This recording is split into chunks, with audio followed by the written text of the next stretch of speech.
YouTubers, it came, oh yes, last night, came through the door. The box is really small. You get some really good stuff with it. The mobile phone itself is really, really good. I've put my little case over it, which was a bit tricky to do, and I've also got a screen guard for it.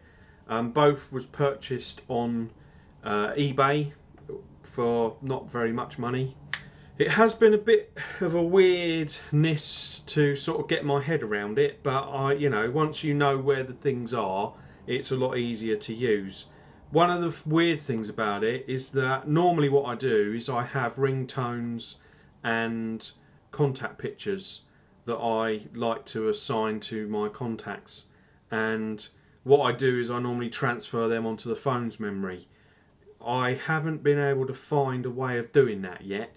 Whether there's an app which would let me do it or a bit of software that let me do it, I don't know, but I haven't seen anywhere on the phone that will do it, and I haven't seen any apps that will do it. Now, one of the big things about this phone, it's got the 1.6 Android firmware on it, and I went on some forums and asked the question of whether it's actually worth doing the 2.1 firmware update, because every time I hook it up to the computer it asks me to do that. At the moment the phone is working really well. I haven't had any crashes, I haven't had any issues with it, and it's been going really well, and I'm really chuffed with it.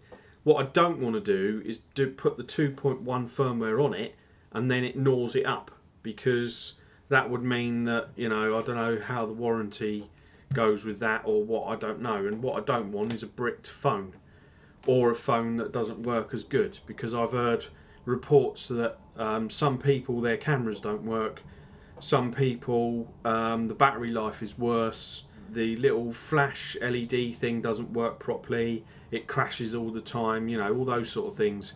But again, on the other hand, I've heard loads of people say that the battery life is better, that the autofocus on the camera is better, that you get a lot more apps and all the rest of it. So it is a tricky one.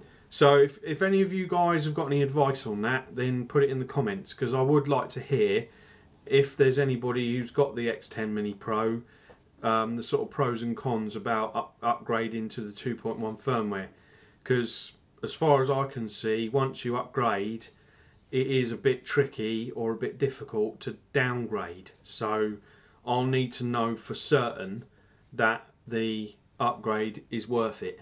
Now, I have heard that Sony Ericsson aren't doing any more higher firmware upgrades to the X10 Mini and Mini Pro, that 2.1 is as far as it goes.